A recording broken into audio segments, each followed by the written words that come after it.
Welcome to the channel. Today we're taking a drive from Entebbe International Airport all the way to Luzira. Come along for the journey. It started with a landing, a passport stamp, and a small yellow card that suddenly felt very important. But what followed was anything but ordinary.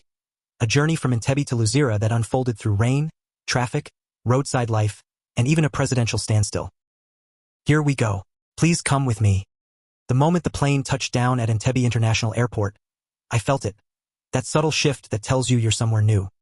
The air, even before stepping outside, carried a different kind of warmth. But first, there were formalities to face. Yellow fever and immigration.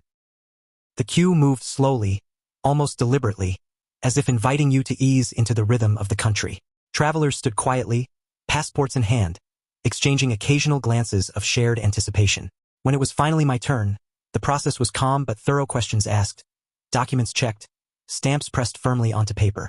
It felt official, grounding, like a gentle reminder. You've arrived. And then came something I hadn't experienced quite like this before, the yellow fever check. Before stepping fully into Uganda, there was another pause. Officials carefully inspected vaccination cards, making sure each traveler had proof of protection. It wasn't rushed.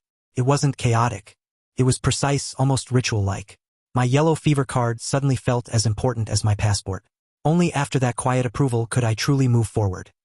And then, finally, I stepped outside. The taxi driver was right there waiting whilst clutching a board with my first name written in very clear capital letters. With great joy, I went straight to him and introduced myself to him. I thanked him, and we proceeded to the taxi rank. The air hit me first warm, slightly humid, carrying the scent of rain-soaked earth. My journey to Luzira had begun.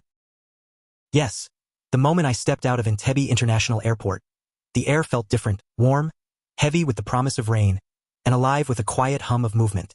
My journey to Luzira had begun, and though I didn't quite know what to expect, there was an undeniable excitement in the unknown. I asked the taxi driver how long it's going to take us to get to Luzira. He said, "We are going to use the expressway, right to the outskirts of Kampala city." My question wasn't answered, and it did not bother me a hoot. By now, the taxi started rolling. This is it. Kampala, here I come. We got to the first toll block. My taxi driver had already prepaid, so we rolled through. In no time, we hit the expressway. The ride was smooth. At first, the expressway welcomed us with surprising ease. The road stretched out smoothly, almost elegantly, cutting through lush greenery like a ribbon laid with intention. Felt effortless. Raindrops began to fall, soft at first, tapping gently against the window, turning the outside world into a dreamy blur. For a moment, everything felt calm, controlled, predictable. The driver was chatty, but with high respect. The boundaries were maintained. But Uganda, I was quickly learning, does not stay predictable for long. As we made our way closer to Kampala, the pace shifted. The once smooth journey slowed into a crawl as traffic thickened around us. Cars pressed in from all sides, bodabodas weaving through impossibly small gaps, horns punctuating the heavy air. The rain grew bolder, drumming steadily now, as though urging everything forward. Yet nothing seemed to move. And then suddenly we stopped. Not the usual kind of stop caused by traffic, but a complete, unquestionable halt. Engines idled. Conversations paused. A kind of silent understanding passed through everyone on the road. School children lined up on the pavement, on the ready to wave at the president. It was raining, and the children were straight up in their uniforms. No umbrellas or ponchos. "The president is coming on the opposite direction heading to Entebbe," my pickup driver said. And just like that, everything made sense. Apparently, this is how it works here. When the president is passing with his entourage, the world around him pauses. Vehicles line the road, waiting. No one argues, no one rushes, it's simply accepted, almost ceremonial. So, there we were, part of an unexpected audience, caught in a moment that felt both inconvenient and strangely fascinating. Time stretched. Outside, life didn't stop completely. Vendors still moved between the stationary cars, offering fruit through half-open windows. Bright bananas, fresh pineapples, slices of watermelon glowing against the gray of the rainy day. It was business as usual, even in a standstill. I watched, intrigued, taking it all in, the patience, the rhythm, the unspoken rules of a place that was entirely new to me. Eventually, the convoy of over 13 vehicles swept past, swift, authoritative, almost theatrical, and just like that, the spell broke. Engines roared back to life.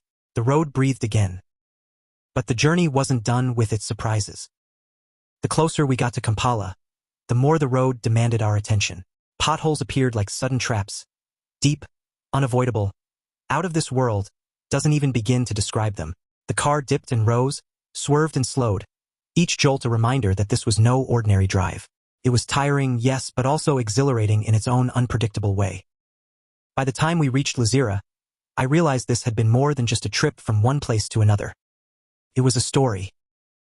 A story of smooth beginnings and chaotic endings, of rain-soaked roads and vibrant roadside life, of unexpected stops for a passing president, and the quiet understanding that comes with it.